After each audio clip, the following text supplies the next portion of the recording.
Back in the totally normal year of 2020, a new anime landed onto Netflix here in the West. It featured a striking visual style using animal characters to populate its world, and had a story based on the idea of tackling conflicts between the two core societal groups, but ultimately spent more time talking about the mafia.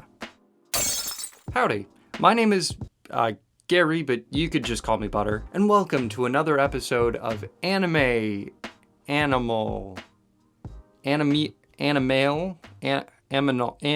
no, there's a way I can combine these two words, okay?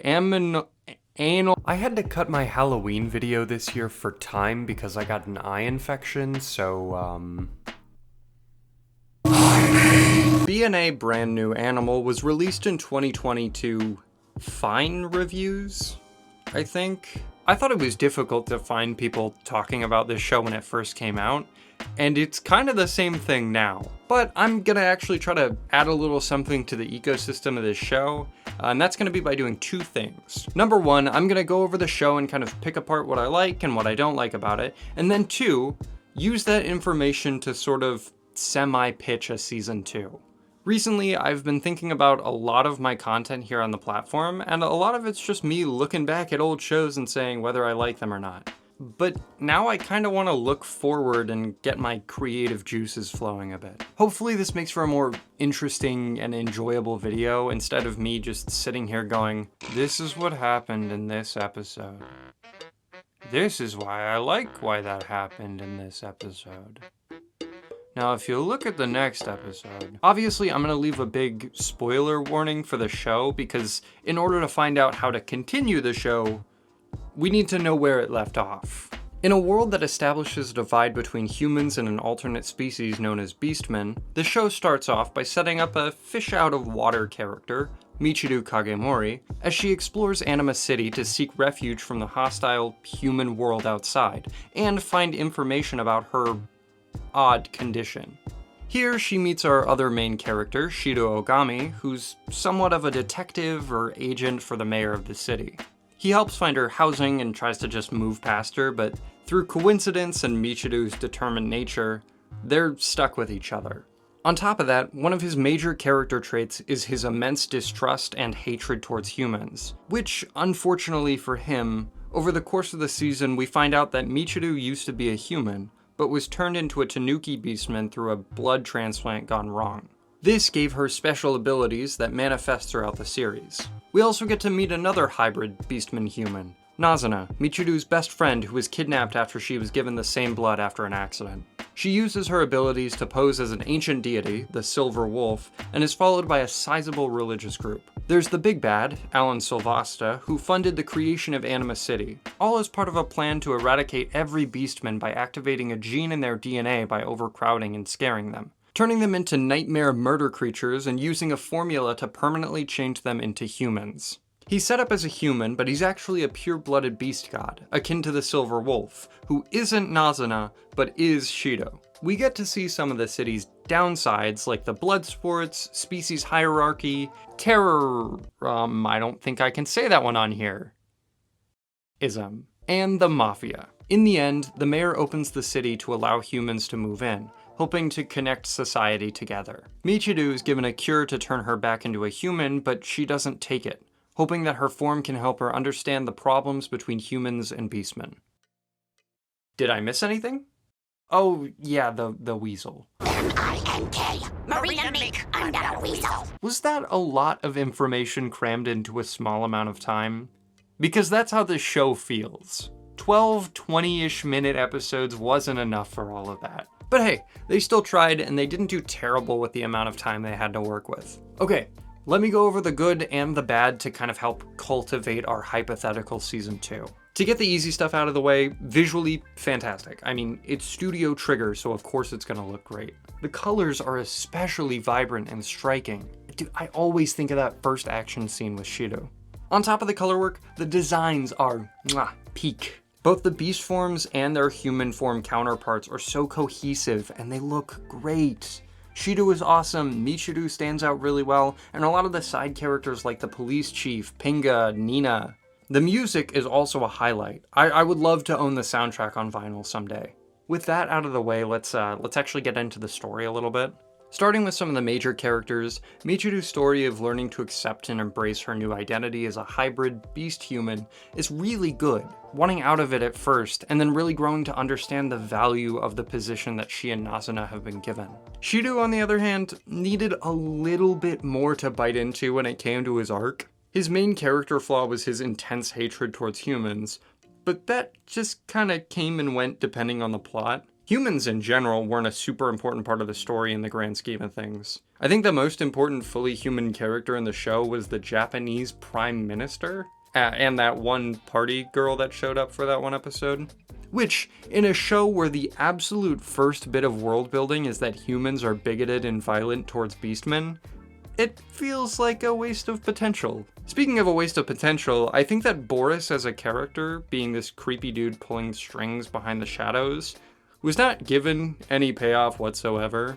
Honestly, I think he should have been the main villain, and a descendant of the person who killed all of Shido's people. You know, instead of going with Alan and his whole like, oh, it was actually your people who killed your people because of their DNA.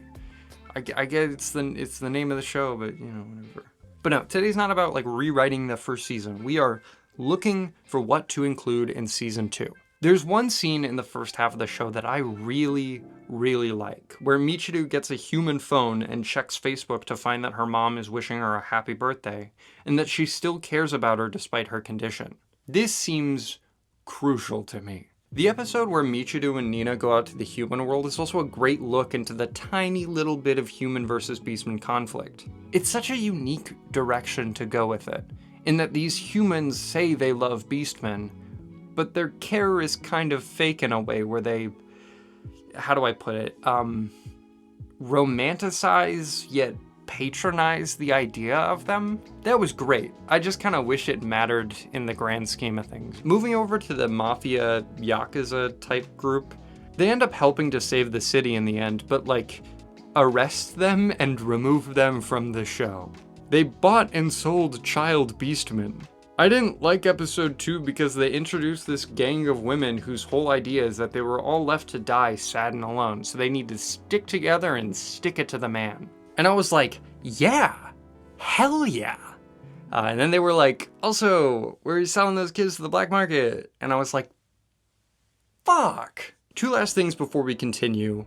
I think Michiru and Nazuna's friendship in the show is really flawed, and I think that Michiru is treated really poorly the whole time. In my notes, I wrote down her simping for Nazuna so much is tragic, and I still stand by that. And finally, let's give Marie something? I remember liking her on my first watch, but this time she just kind of felt like a joke character that also showed up for serious situations. I just don't know where to put her. She doesn't really show up in, you know, the rare reviews from people, so, I don't know, maybe let's check the subreddit for something?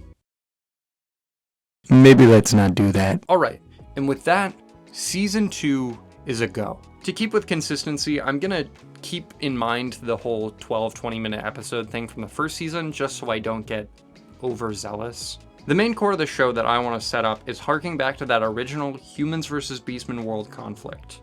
And I think the best way to display that is to show what's happened in Anima City since the borders were open to humans. Michiru and Nazuna have been given the responsibility of spearheading an effort to help humans and beastmen coexist within Anima City. Shido was also offered the job, but he turned it down due to his innate distrust in humans. I think that this basic premise really carries the show forward from season 1 and allows for a more direct focus on that piece that was really lacking in those first 12 episodes. I'm going to jump ahead and say that the antagonist of the show is going to be the Japanese Prime Minister. I tried looking back to season 1 to find another character that could step into this role because I don't personally want Alan back, at least not in the most major way. And Shiramizu fits well because now we can throw in a little bit of political conflict, which complements the show, but didn't really make the cut last season. I think his thought process is pretty standard. He's made some bad decisions when it comes to beastmen and their rights recently, and so he's going to get rid of them in a way that preserves his public image, and keeps his spot in power secure. I think the original series needed a concrete human character, especially after Alan turned out to be like a wolf god, so I'll throw in 2 big supporting human characters. The first being Michiru's mother. because I think that an important aspect of her character should be her dealing with the fact that she's now a beastman, and a lot of people in her past life just can't accept that yet. Except for her mother, who is still extremely supportive of her as shown in that one episode. And introducing an outside character that's willing to look past species by showing them all of the good people that Michiru has met is a slam dunk for an episode. The other human would be part of a duo that acts as consultants towards this unity project. One being a human and the other being a beastman. Over the course of the show, their characters will develop and we'll see their personalities and motives shift and change, hopefully setting up a twist that the Beastman Consulate and the Prime Minister are working together on a secret plan to cause more turbulence between Beastmen and humans, taking down Animus City, and looking towards a future where Beastmen are dead and forgotten. And at the very source of that plan is Michiru. I'd want to put a focus on her powers and how her emotions can cause them to manifest in unwanted ways. I feel like it went unchecked and was kind of like this deus ex machina type thing. So in season 2, this is what the antagonist is going to use to his advantage. And hell, you could throw Alan in here to kind of be the brains of the operation. He's had experience with Michiru, and he probably has some sort of research and files on her blood, so who knows? It's through the trust and the help of her friends, family, and her connection to Shido, especially in this season, that helps calm the violence and hatred that arises after the plan is executed. I left a couple of characters a bit vague, and that's where I think time can really bite into how a second season of this show could look. Shido is the second most important character in the entire show, so he would need a lot of time. The way I would utilize him is by keeping him distant in the first 2 or 3 episodes, having a small turning moment, maybe a human helps him when he's in a bind, or a human that he helps pays it forward and shows him that Michiru might not be the only exception to his hatred. He agrees to help out with the Unity Project, and while still butting heads with the human consulate, in the end conflict, he puts his differences aside and helps whoever is in need, no matter the species. They would also need to drill the emotional connection between Shido and Michiru, have her confide in him about the problems with her abilities, and he can talk to her about trusting people and finding healthy ways to cope with the trauma of his past. Nazuna is a bit tough, because I would focus on their friendship issues in season 1. Nazuna gets really personal with some of her insults to the point where it felt deeply rooted in something, but the way they ended the show, it seemed like they were back to being 2 peas in a pod. I think sticking to her aspiration of fame and having that come between her responsibilities for the mayor and her friendship with Michiru could really lead to a small but satisfying arc. I want a Pinga episode because I liked Pinga. I don't know where to put him, but I want one. If there's space, Nina and Michiru could get an episode where Nina's like invited to go to an event for live streamers. But like while they're there, a group of anti-Beastman protesters show up. Then you can have her season 1 episode come full circle and have the girl, what's her name? The party girl? Lisa. You could have Lisa show up and come to her defense as kind of a way to show off that off-screen development. Not just for her, but for like society as a whole, you know? And that leaves Marie, who can exist? No, I really like Marie, and her design is one of the best in the show. But as a character, her being pushed into this gag role doesn't really leave much open to mess around with. So in this proposed season 2, I think I'm gonna try to keep her pretty similar. But maybe try to give her like 1 or 2 scenes where she kind of switches and becomes more caring. Have her help Michiru through a situation or give Shido some advice when he needs it the most. I think it's a good middle ground that kind of keeps her personality and identity intact, but also shows off a deeper character there. The best way I think I can make a real sweeping change to her character is by making her like an information broker of some sort. Have her fill the main characters in on stuff that's happening in the city. Maybe she talked to some anti-Beastman protesters and heard something bad's going down. Or finds out that the Church of the Silver Wolf's most devout members are planning to go after Nazuna. It would give her a little more relevance than her just kind of shelling up every once in a while.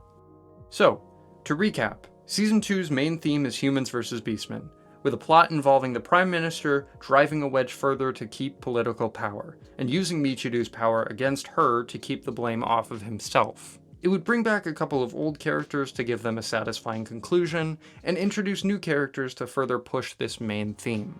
The ending of the first season leaves off on a note that there's hope for this flawed society, and I think that the end of season 2, and really the end of the series, would be great to show off that it is healing. Because it shows off a good message that not everyone and everything can change immediately, but things can change. And that's it. I can be done talking about these furry anime series. Odd Taxi was awesome, this one was alright. I mean, what else is there to talk about, you know? Agretzko? Gleipnir? I am not touching that flesh fursuit with a 20-foot pole. I can finally rest. When that choice has a purpose. My magnum opus. He stars a little bit. Ah, shit.